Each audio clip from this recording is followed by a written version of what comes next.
I'm Carey Martell with OriginalGamer.com here at Playdum's offices with Raph Koster. He really doesn't need any introduction. But if you need some, he's been like a legendary figure in the world of game design for MMORPGs. He's worked on Ultima Online, he's worked on EverQuest 2, he's worked on Star Wars Galaxies. He's actually lead designed these games. Yeah. That's true, I have. Yeah, I got started doing, I started doing game design when I was a kid. Started making board games that I could take to school and we could play during recess, right? But yeah, I started doing it professionally, mostly with MMOs, and my first game was Ultima Online. But you worked on a MUD before that, which is why you got the job with Ultima Online. That's right. I was working in text MUDs as a hobbyist. So I started doing that kind of thing for fun around 93, maybe 1993. And some friends were getting into the industry. They recommended myself and my wife, actually, because all of us had worked together on LegendMUD, which was basically like the primordial ancestor, right, of MMOs. Back then, you played an MMORPG, but it was all text, like an old text adventure. And you did actually see other people in text, right, for those of your audience who've never seen a MUD. There's still thousands of them out there running, by the way. So we did LegendMUD, which was a world themed on history the way that people thought the world was at the time. Kind of like a Renaissance era? No, even more than that. If people thought that, for example, if you went to Victorian London, Sherlock Holmes was there, so was vampires hiding in the churches. But if you went back to, let's say, you could go through the story of Beowulf, you could visit Roman Britain and hang out with Druids. If you went to the right time period, you could instead find Robin Hood. You could go over into Chinese mythology, or, we covered all different parts of the planet. We had South America, we had Central America, we had places all over Europe. So, if you visited Paris at the right time, you could find the Phantom of the Opera. You could go to ancient Greece, you could visit ancient Egypt, and go into the 1001 Nights, right? So all of that kind of stuff was there, and you time traveled between the areas. So we did that as a text MUD, and I officially launched in 94. It was open in 93, but officially launched in 94. It's still running today, actually, at legendmud.org. And several of us who were involved with that MUD and the one before it ended up in the game industry, funny enough. I first met Richard Bartle on that MUD because he was invited to come to the lecture series that we used to run a lecture series in the world where we'd bring in people from the game industry to talk to people. Damien Schubert, who's now known for having worked on Shadowbane, he's currently on SWTOR. I first met him on text MUDs, and he did a little work on LegendMUD, but he did more work on Worlds of Carnage. And let's see, there were, who else? Rick Delishman, of course, he was the main guy. Todd McKimmey ended up doing work on Ultima Online. So a whole bunch of us, and the original UO team was full of MUD players. From Ambermush and Star Wars MUD and a bunch of other different MUD databases.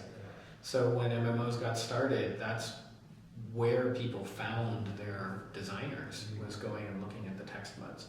So all you designers who have had this influential impact on MMORPGs and the way that they've been designed, you all basically sort of just came from these MUDs, kind of like the MUD pack.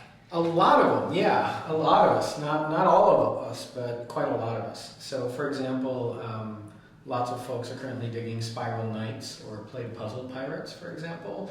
Daniel James, text MUD guy. He worked on one called Avalon. Yeah, there's an awful lot of people who came over and first started out on the Ultima Onlines, even the Lineage and Dark Ages side of things over in Korea, also inspired by text MUDs. Pretty much the whole MMORPG industry was inspired by text MUDs. There had been online games before on the kind of closed services like AOL, CompuServe, Prodigy, Genie, and in fact, at GDC Online this year, they gave the Hall of Fame award to the guys from Kesmai who had been making online games for those commercial services with Air Warrior and the like. But yeah, a huge amount of the MMORPG wave was actually people who came from TextMUDs. We all used to hang out actually on one mailing list called MUD Dev. And the MUD Dev mailing list, the archives are actually out there on the net. They got boinged when the archives were found because it was believed they were lost. Nothing's ever lost on the internet. Yeah, well, in this case, they were archived on one hard drive, and the machine suffered a catastrophic failure. So hard drive was like destroyed. So it was believed they were lost. People actually pieced the archives together from their email inboxes and reassembled it. Yeah, in order to preserve that stuff. And all of the movers and shakers in MMORPGs in the mid to late 90s were all on that mailing list. Trading ideas, trading knowledge. People from EverQuest, UO, the Korean games, Meridian 59, Dark Age of Camelot, all of these games. Everybody was hanging out on that list. It's really interesting because I've seen when you look at the history, there's like the stuff that went on like in Britain and in America and South Korea, and it's like it would seem to someone who doesn't understand history that these all developed independently, but actually there was this mailing list and everybody mostly communicated with each other. And well, I think you got to remember MUDs got started much earlier certainly than the MUD Dev mailing list. MUDs got going, if you date back to MUD 1, right, we're talking 1978. And they didn't really do a big explosion until the internet infrastructure was there enough, right, in terms of them getting outside of the UK even, right? So there were a bunch of early tries at different things, and Bartle is totally the guy who could tell you more about this, but there was Monster, there was Islands of Kesmai, that was done in the US by Taylor and Flynn, those are the guys who just got that award. Monster was done by Rich Skrenta, there was MUD, there was Habitat, which was the first graphical game that was done by LucasArts, Randy Farmer, Chip Morningstar. All of these got going in 70s to 80s, but until the network infrastructure was there in the late 80s, early 90s, it didn't really start spreading around a lot. And that's the period when MUDs in particular really exploded and went from being basically one chief kind of code base or people reinventing the wheel and started spreading out, and we got the user-generated content worlds and the chat worlds and the role-play worlds and the combat worlds and today everybody talks about how Deku is the way that defines the gameplay style. Deku was a kind of MUD that got going in the early 90s. So even then, Usenet was the way that people stayed in touch, but a lot of this stuff was pretty scattered around. But the explosion of it on the internet meant that people in Asia started playing them. More of them started getting started in the US. So for example, LambdaMU, very famous as the place where a lot of the social challenges of virtual worlds got worked out to some degree. There was a book written about it called My Tiny Life by Julian DeVal. Dekus came out of Denmark, and Islands of Kesmai had come along. That originated to some degree with the stuff at Plato, I guess, with the Plato network. But the 90s is when it all exploded, and then people started getting in touch with one another. And I think that the moment in 95 is when basically graphics became possible, therefore everybody started doing graphics. And it was like, I think if we found the start date for Dark Ages, Lineage, Kingdom of the Winds, and Korea, Meridian 59, EverQuest, Ultima Online, Asheron's Call, I think we'd find that all of those probably got started within a couple of months of one another. They just all finished at different times. Yeah, I know that Baron Kingdom of the Winds was localized as here in the States. Yeah. It started like about the same time Ultima Online did. Yeah, so, I think, and back then we weren't yet in touch with one another. I didn't become aware of the Korean games until Lineage went into alpha, which I think UO was already in at least testing, if not out at that point. I remember visiting E3 while UO was in alpha and finding EverQuest hidden away, and Asheron's Call actually was out on the floor, right? So it was like suddenly it went from 0 to a whole bunch of stuff, and I think it's just because the time was right, So you've been in this for so long. When do you think that people really started to look at the designing of these games as something they could create an actual science, of actual theory, and improve upon it? Because I imagine in the early days, you guys were just trying to make something that was fun, and you weren't thinking too critically about it, or I could be mistaken. Well, one of the things about that MUD Dev mailing list is that it was a pretty, I don't want to say too academic, but it was a pretty thoughtful mailing list. It's hard to separate this from game design as a discipline versus the virtual world design discipline. The game design discipline really, it's only like the last 10 years that it's really started to come together in a big way. In the 90s, you had little ad hoc rules, you had stuff that had been talked about. I remember when the MDA, Mechanics, Dynamics, Aesthetics paper first came out, right? Or when there was the 400 project where Noah Falstein was gathering out the rules. There was design patterns that somebody like Doug Church was talking about.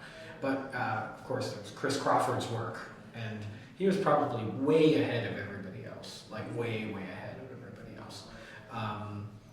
He'd already gotten to the point of defining interactivity and, as a cyclic conversation between two actors and all this stuff. He started working that stuff out in the 90s. Somewhere I still have a manuscript copy on interactivity, actually, in which he has that definition. And that was 98, 99 that I got that. But I think a lot of stuff didn't start really crystallizing for game design as a whole until later, 2003 or something. But I think virtual world design, there was a fair amount of stuff that got put together even on the mailing list, right? The reason why the laws of online world design are out there is because so much great stuff was flying by on the list that I wrote to the moderator and said, it would be great if we captured some of these as one-liners so that we don't have to keep making the same mistakes. And he said, have at it. And I get credit for writing those, but I didn't. I gathered most of them rather than writing them.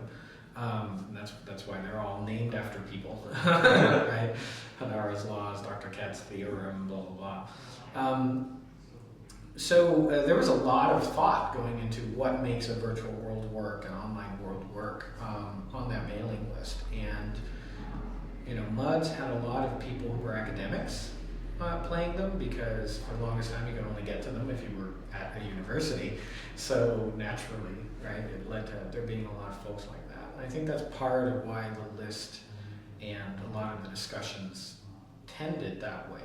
We're talking people would write these giant long mails. They were huge, detailed essays. It wasn't just like a little forum chat. It was really in depth.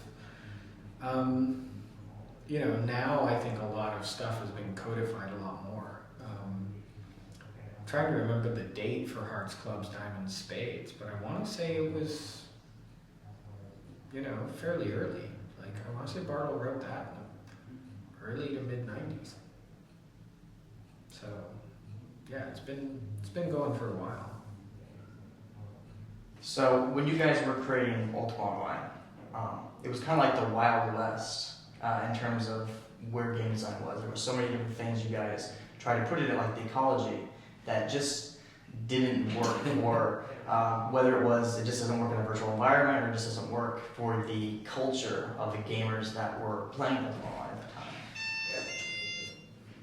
Yeah, I think one of the things about the stuff that we were doing with Ultima Online, we had essentially tried to do a bunch of things that we were talking about doing for our next MUD. Really, that's where a lot of those ideas had come from. So the ecology stuff was actually something that my wife and I sent in as our design sample to Origin when we were trying to get the job. So we walk in the door and we get told, yeah, we're doing this cool ecology. And we're like, what? It was a little shocking. I think for us, the big thing on UO, right? We had one guy from Mushes, a couple of guys from LPMUDs, a few guys from DGUMUDs, and we really tried to marry those different philosophies, right? So I guess I should explain that because you probably don't have an audience that knows the differences. DGUMUDs were essentially hack and slash level-based kinds of games. Mushes tended to be role-playing and chat environments. Moos were like Mushes, but they tended to be about user-generated content and creating and building stuff. And LPMUDs, LP was a code base that allowed you, it had the technical capability to do all the stuff that Moos and Mushes did, which Deku did not. But people tended to build Deku-ish stuff with it, rather than making Mush and Moo-like stuff. So all of these things went into the stew of how we ended up architecting and deciding how to set things up. But the hard thing, though, was that we were used to working with populations that were on the scale of what today would just make for a guild, not a whole game, right? So the fact that we were working with thousands of people simultaneously meant all kinds of different behavior patterns didn't work the way we expected them to.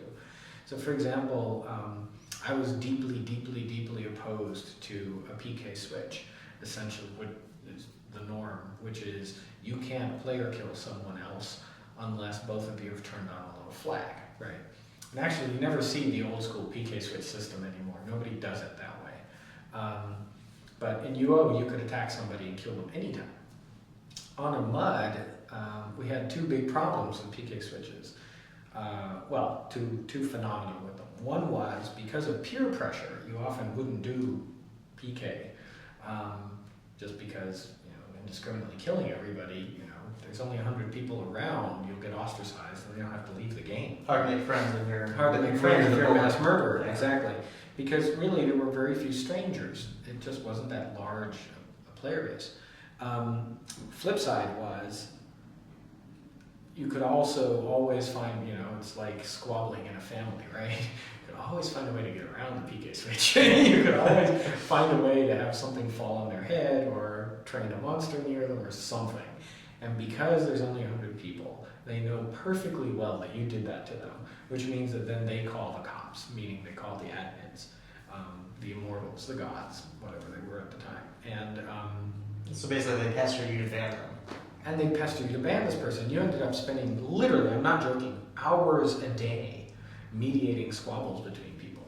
It was like being a parent of a bunch of kindergartners who all fight, right? Yeah. And so, went into UO going, PK switch, awful, right? And there's basically two choices. You could say no PK, or you could say, well, all PK. And it's up to you to solve the problem. You guys deal with it. For a whole bunch of reasons, player versus player combat adds enormous potential depth, right? So we ended up leaning on the side of open PK and trying to add in systems to keep it from going crazy. But because the game was so big, the peer pressure factor wasn't there. With 3,000 players simultaneously on a server and tens of thousands of characters, it was easy for somebody to be a mass murderer and get away with it. So all kinds of horrible misbehavior sprang up in UO, like immediately, we were just completely unprepared for. Nothing like that had ever happened on the text months to that degree. We knew people would be bad, but in UO, the level of inventiveness was just insane. More than that, you could rely in the text mods on, if you gave someone a stern talking to, told them don't do that again, generally that would be enough. Not in this kind of scenario. You couldn't do that. You couldn't even keep track of all of the people easily, right? So stern talking tos didn't work, so you needed more hard-coded rules, or you needed tons and tons and tons of GMs constantly, pestering or watching over people. On top of that, because we'd made the simulation more robust, and it was way more robust than quite a lot of MUDs. Not as robust, ironically, as MUD 2. MUD 2 water flowed correctly, right? But, most decos didn't even really have physics, for example. So we had things like, hey, you can stack one thing on top of another, and things like that. And that led to people just coming up with all kinds of crazy things. So the fact that we allowed people, for example, to make furniture seemed fairly innocuous until some people actually laid siege to a city and barricaded it was a walled city, it was the city of Trinsic. They barricaded the main gates, which were the big open gates, with like thousands of armoires and wardrobes and dressers and chairs and tables so that people couldn't get out that way. And the only other exit was this narrow little area called Trader's Gate, which came through only one at a time or whatever. And so they barricaded the front and then waited for people to come out and whack them on the head when they come out the little narrow entrance, right? So, and built like houses on top of the spawn points. So spawns would happen inside their house. All of these things started happening because the systems were both richer and, games before that didn't let you build houses, right? So early on, we really tried fixing these things by saying, oh, it's because we didn't push the sim far enough, right? So that siege, what we did was it kept going, and finally the way in which it was broken was by us releasing the ability for you to chop up furniture and set it on fire. And that way they were able to bust out, and everybody loved it. It was a ton of fun. But after a while, keeping up with the simulation, it ended up being hard, and teams, not just the UO team, but all teams, started doing things like saying, we could have just skipped this problem if we just don't allow you to drop anything. And that's the way the games are now. You can't drop anything on the ground because, who knows, you might barricade somebody with it, right? So that rich, interactive, real simulation there has kind of fallen away. People don't do that anymore because the less rules and the more constrained the behavior, the more predictably they can police the space, right? And that's kind of what's happened, and that makes me sad because there's so much amazing gameplay that came from the inventiveness and the stuff that players could do, right? You would prefer the designers find solutions for these problems rather than ignore the problems altogether and just not do them or not try to do them. That's right. I personally would, because I think one of the thing that many MUDs were aiming towards, right? Many MUDs and then UO and so on were aiming towards was a virtual world that felt realer and more alive and more like a real place. The kind of holodeck, singularity, whatever kind of thing, right? That's where that whole current was flowing. It was moving in that direction. I think if you look around the landscape today, there was Tale in the Desert, there was Eve, there was Galaxies, there's Second Life, and a few others, but that whole current has just kind of dwindled away, Instead of trying to build these alternate places, these true virtual worlds that are alternate places you can visit, instead we're using virtual worldness just as a feature in a really boring 1978 level of hack and slash CRPG, because CRPGs really, the gameplay in them hasn't changed since Wizardry much, right? They're mostly the same. So to me, that's way less interesting than everything that could be done with visiting an alternate universe, right? Instead, we're visiting an alternate universe in order to get a few XP, pick up some gold, and complete yet another quest. So rather than just have like the latest GDC clone, like EverQuest, World of Warcraft, games like that, you'd rather have something more like Dot Hack's little world where the AI is so intelligent it's figure out a way to kill the players for real. Well, I don't know about going that far.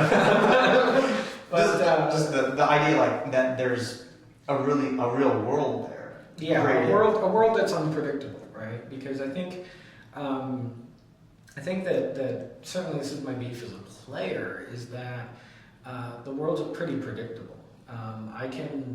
I don't need to play through to level even 10 on an MMO. I can pretty much get it from level 2 or 3 and kind of get, it's probably all there is this multiplied out, right? So the games they haven't really changed very much in that sense. They're still following that pretty basic, hack slash loot level kind of thing. And as a designer, I don't find that very interesting. And as a player, I got bored of playing that game a while back, right? I first started playing that game 20 years ago, more now, right? If you count it isn't even what D&D was like. That was never the part of D&D I liked. I started playing D&D on the Redbox basic set, right? And that wasn't the fun part. It wasn't the leveling and the numbers juggling. It was the role playing and the adventure and the storytelling and the stories you guys could create yourselves. That's right. Collaborate. Yeah, and stepping into an alternate universe. So at GDC Online, you did a wonderful presentation that, if you haven't seen it, you should definitely go to the GDC Vault and watch it. But in this presentation, you mentioned that you felt that the future for indies was very, didn't look so great, and that this was going to cause problem because big companies are a little bit more focused on games that are going to produce lots of money and not cause lots of problems, and less willingness to experiment with the types of worlds. Why do you think that it's going to be harder for the indies? Is there like a reason? Because I don't think you specified a reason in there. You just made a statement. Well, the statement was based on business math, frankly. So first, let me start by saying I love indies, and I hope that I'm wrong. But the thing that worries me is, in general, we always see costs go up, right? So costs go up for making the games. And every once in a while they get reset because some new technology comes along that makes it way easier, right? So it used to be really cheap to make games on 8-bit computers, and then graphics started getting better and better, and then it got reset, right? And pretty soon people started getting closed out of making the games because you had to be too high-end to do it. And then it gets reset, and then PC gaming comes along, and all of a sudden the graphics are crappy again. It's the first PC games that awful graphics. They didn't have anywhere near the capability really of like Apple II, Atari, Commodore 64, right? So we always see this pattern, right? And games in the 90s and the first decade of the 2000s, even the indie games, it's like, well, if you don't have shaders and 3D models and do blah blah blah, then you're not going to be very well suited, I guess, in a good position to really break out and make tons of money. And that got reset by Flash, right? Flash allowed that to be reset pretty dramatically. To the degree that PC gaming, most indie PC gaming, copied the art style of Flash games, right? When you look at most of the indies that came out in the last 10 years, the whole indie look is based on the look of Flash games. And of course, funny enough, a lot of the Flash games were they were doing a retro look to imitate the days of the 8-bits, right? So there's this thing where people, the indie creators, are always reaching towards simpler. And the reason they're reaching towards simpler is because it's so freaking expensive to do the high-end visuals and content-driven games. Making a zillion levels of something is just expensive and hard. And if you're an indie and you have a very limited budget, you can't take the time or spend your money in order to do that, it's very difficult to be profitable if your game has a high development cost. And that means you tend to be more conservative, right? And reusability. Right. And so what larger companies do, they can afford to make the glitz, right? They can make the glitz, but then they also have to be more conservative because they're playing with serious bucks, right? So they have to watch out and not do anything too crazy unless they're pretty sure they can earn back their dime, because they're all working for profit, right? So you've got this kind of pendulum swing that keeps going. And my comment was that right now I think we're entering a period where the costs for what the indie games guys have been doing are about to go up again. So, on Facebook, 3 years ago, you could make a game that was all text, and that was fine. Today, it has to be gorgeous isometric graphics that come from 3D rendered models. And in a year, you will have to be actually doing 3D graphics, because Flash 11 is out and it supports 3D graphics, and pretty soon to be competitive, people will be pushed in that direction. Console games have gotten incredibly expensive to make. A console game of this generation costs more for a mid-level console game, costs more to make than Galaxies did to make, right? So, never mind how much an MMO costs. An MMO today costs literally 10 times more than what Galaxies cost. And Galaxies was already a multiple over what Ultima Online cost, right? So that curve is just skyrocketing. So that closes out people. It means a lot of people can't make the games. And the thing I'm seeing is we're having that happen to the places where indie gamers have been putting their games. So Facebook is having this happen, iOS is having this happen, and now with Flash 11, even Flash portals are going to start to have this happen. And that, to me, is a red flag for indie games. Unless something else comes along to reset the cycle, it makes me worry that they're not going to be able to afford to make the games. And if they can't afford it, we'll still have some, right? And sometimes somebody will get lucky. But, as a thriving business segment, it feels like a very dangerous time for indies, to me, or for small shops in general. Last time we had something like this was in the late 90s, and we went from having like 20 or 30 games publishers down to 8, because even a bunch of the big guys couldn't manage to make the switch.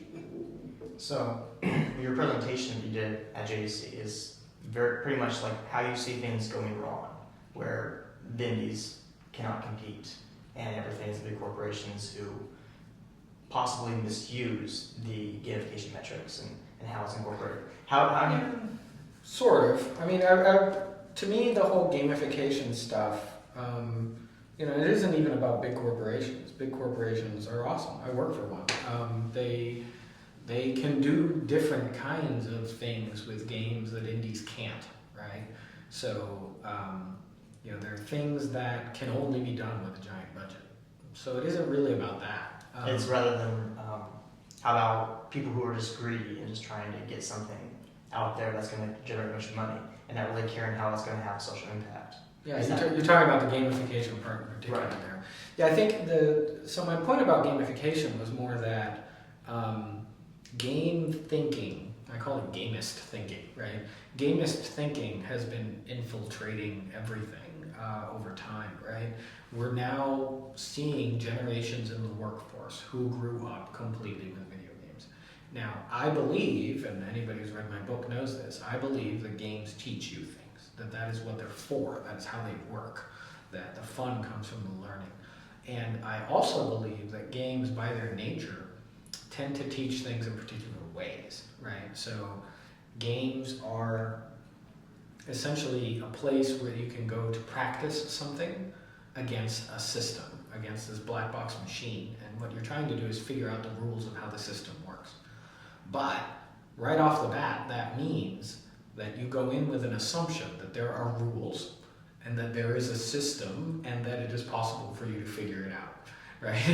To win. To win. And so that's like implicit in how games work. And that isn't an assumption, I think, that culturally we necessarily would have had 100 years ago.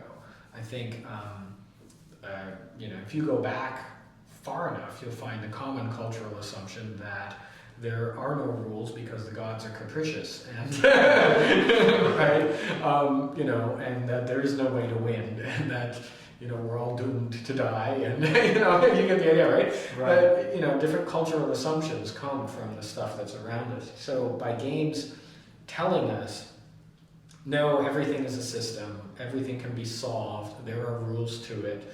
If you just keep trying, you will figure it out. It's no big deal to die a bunch in the middle. All of these things, they shape the way we tackle problems and they shape the way we think, right? And so, and you can assign points values to anything and you can measure everything and so on. Even like Weight Watchers. Right. And so, it's not like we haven't always been assigning points to things, right? People do that. That's normal. We've been doing that for thousands of years. But I think what's different is now having, a whole generation of people who's come up trained to problem solve that way. And the natural result of that is applying game methods to everything, right? So if you talk with like hiring managers, they'll tell you that millennials, right, Generation Y or whatever you want to call them, that they behave differently in the workforce because, I think, in part because they grew up playing games. But a lot of the things that they say millennials do, right? They work in teams all the time, which is great. That's awesome. But they also expect there to be a right answer to something, which isn't necessarily awesome. Yeah, because it stifles creativity. Right. They need to be told, when they have done a good job. This was a good job, So they kind of need the shower of stars to come out, right? Right. Don't Lord come out. Right. Yeah. They need the level update and whatever, because they've been trained to expect it, and the real world often doesn't give you such a thing, right? So there's a whole bunch of things like that I think games train you to expect, right? And I don't think that's a judgment, right? It's not a judgment for me. It's just an observation that the way people think is changed. It's different in the same way that people used to think differently before the printing press because they had to memorize everything, right? So, there were whole cultural practices around memory that we don't do today because it's easy. Well, we have books. And now, same thing. You talk with a younger kid and ask them to learn something, their response is Google. Why should I remember anything? Right? So I think for me, gamification is part of that overall trend. I think there are risks, right? There's dangers in that I think it's dangerous for us to assume everything has a right answer. It's dangerous for us to assume that everything can be quantified, right? So I use the example a lot of the game The Sims, which is supposed to simulate people, human life, right? And it gets reduced down to 8 bars, one of which is needing to pee, right? Which is an oversimplification of the human condition, right? But it's the scary thing is it's a viable simplification of the human condition, and so it's like, oh, we can run with it. Why not? And I think the worry is that you could do that, right, for all kinds of things and oversimplify things that shouldn't be oversimplified. When we build a model, it's easy to leave rules out and say, that's not really relevant, so we'll just skip it, right? To pick on Will Wright some more, a lot of people said SimCity. The original SimCity had embedded politics in it because pollution was, treated as this absolute negative, and mass transit rail systems were always a win, right? And so there was, there is an implicit message there in the model. And I think that's the thing about gamification that worries me, is that there's implicit messages in the model. And I'm not sure that we're thinking carefully enough about what those models are and what they're saying to us. Flip side is serious games, which, gamification has stolen its thunder. But to me, the strength of serious games is that they take incredibly complicated problems and say, look, we can solve this because it gets reduced down to the simple model.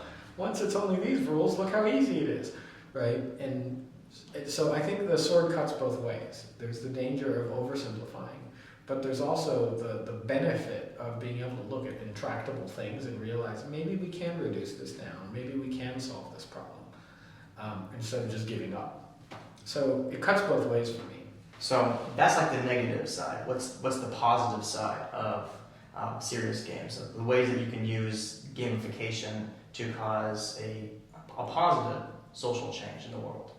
Well, I think there's a bunch of different potential positives, right? The easiest to think about is incentive structures. And there's been a lot written and talked about with incentive structures. And it's the place where gamification goes to first, and in my mind often ignores the real value, right? We all know that if you dangle the right kind of carrots, the right points, whatever, you can get people to start doing something.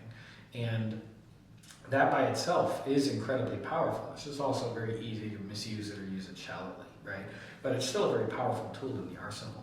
Where it gets married with something really good, to my mind, is when they start leverage the real strength of games, which is that games are learning tools and training tools and practice tools.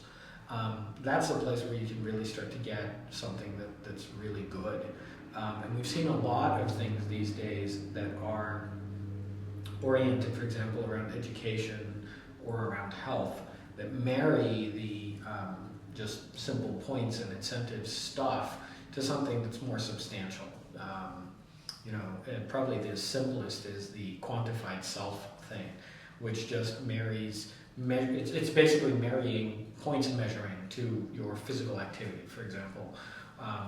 Measuring how many minutes you spend doing something, or whether you're jogging or running, and calorie counts and all of that kind of thing. And just being able to show you the track record of it serves as a reason to change your behavior, right? Going further though, I think the real potential for serious games for change, comes when they are making use of the fact that games build systems and models, right?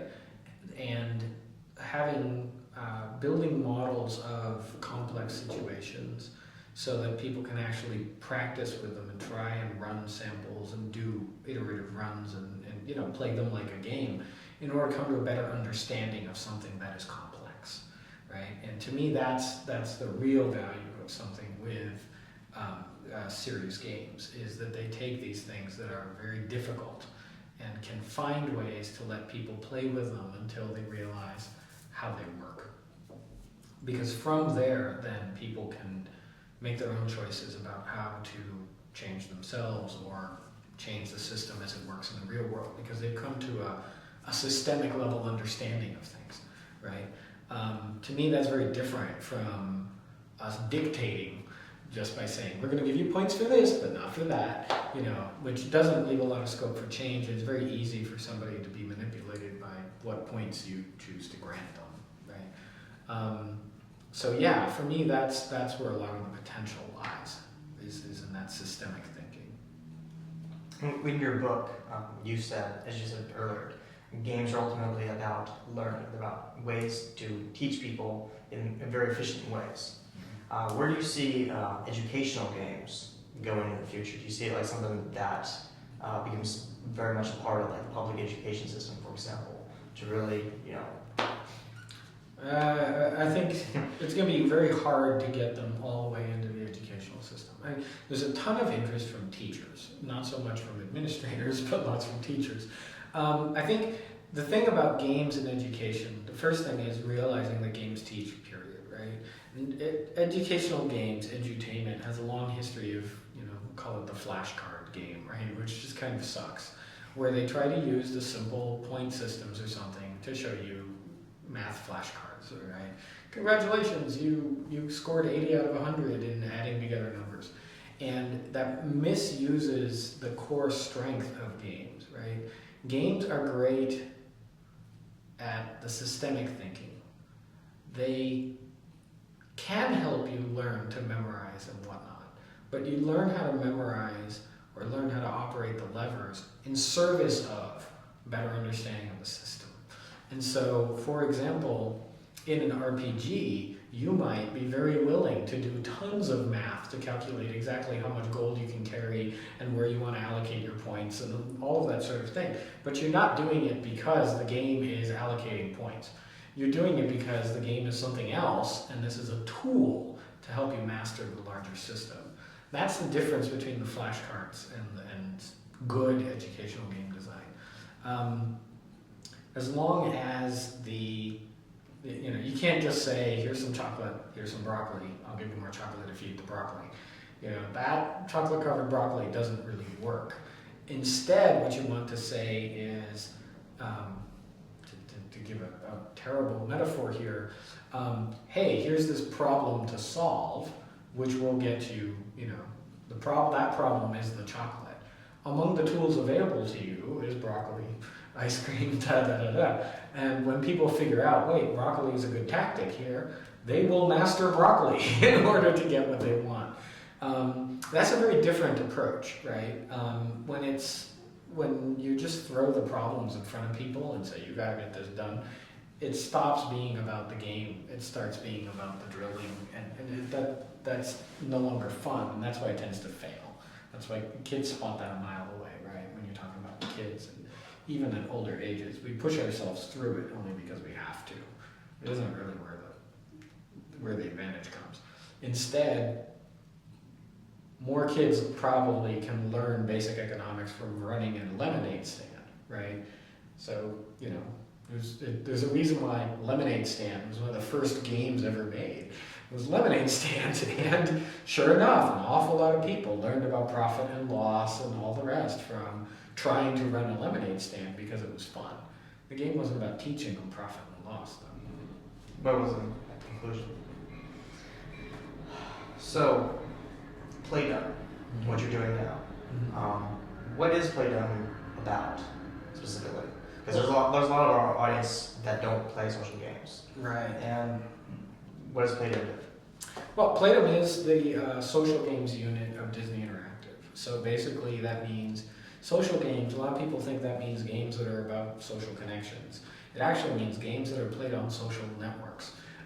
So social networking games, they haven't been around for very long, because social networks haven't been around for very long. And these are the ones like Farmville, Sorority Life, Momsters, all of those kinds of things, where you play on Facebook or on other social networks. You know, the social element comes in that not only they're on social networks, but people, because you can see your friends, right? You see your friends circle. If other friends are playing the game, you can send stuff to one another. So basically you're playing single player games for the most part, but you're playing them alongside one another with the ability to help each other as you go. So Playdom is Disney's unit that makes that kind of game, basically. You know, it's a very rapidly growing segment, and in some ways, for me, the reason I'm interested in it is because social games are giving us the largest multiplayer canvas that has ever existed on Earth. You know, previous to this, the largest canvas we had tended to be maybe the PHP web strategy games, like Travian or Ebony, and before that, the MMOs. Never before have we been able to make a million-player game, right? Never in history, and that's really what social games offer us the ability to do, is make a million-player game. So that's why I'm interested in them, because I came from the MMO side.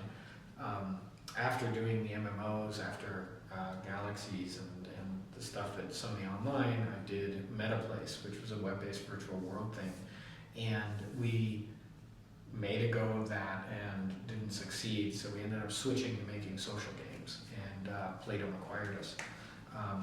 So that's what Playdom is, and that's what those games are. They get a lot of flack from core gamers, from game hobbyists, because they're, compared to core games, very simple. Their audience is primarily non-gamers, people who don't think of themselves as gamers. A lot of women, you know, age 35 or 40, people who have not been playing video games, which means you have to start from a different place, right? You have to assume they don't know about all of the intricacies of Call of Duty, and they don't care, right? It's both not in their demographic interests, it's not the kinds of things that they like, but it's also just bafflingly complicated, right? Compared to the level of game that they are looking for. So the cool thing about that is that you get to reinvent a bunch of stuff from starting premises, right? It's also a very new kind of segment, and that means it's kind of wrapping up the boom period. And during the boom period, there was a lot of anything goes kind of mentality. And I think now we're coming out of that and into a period where the games have to be real games and entertaining and hold people on their own merits without using any of the kind of boomtown tactics of spamming friends and all that kind of thing. So I think they're about to become a very creative, vibrant kind of area. So is this period kind of like it was with Ultima Online, sort of like the Wild West social games? It's a little past the complete way. The Ultima Online period was last year, and at this point we're already past the EverQuest period. I would say we're heading into the further later periods. To me, the industry feels a lot like '98, maybe. Especially, but I think we're about to start seeing huge budgets. We're about to start seeing lots more harder core games. We're about to start seeing, fancier graphics because of Flash 11, all of that kind of thing. Do you see social games sort of like merging with MMORPGs? Or displacing them.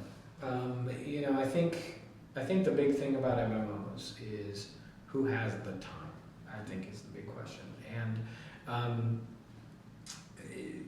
further, if you ask somebody like Richard Bartle, he'll tell you that why do people play MMOs or MUDs or virtual worlds? And his answer will be they play it for exploration of their self-identity. They do it as a way to find out who they are. Well, MMOs right now are still booming in the kids segment, but not so much in any older demographics. And if Bartle is right, that makes perfect sense.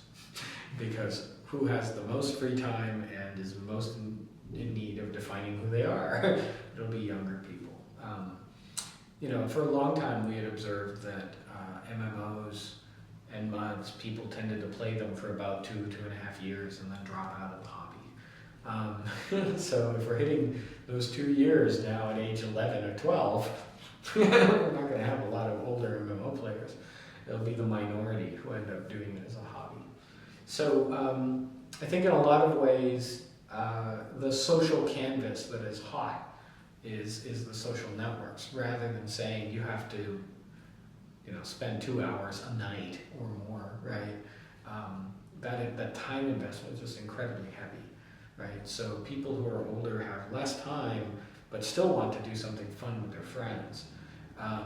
It just has to be something that doesn't take as much planning and as much hours sitting still. The whole let's get together a group taking 2 hours followed by a quest taking 4.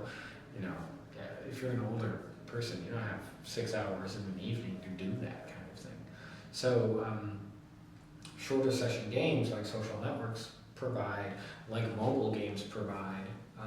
I don't think it's an accident mobile games and social games look an awful lot alike. A lot of social games are on mobile these days.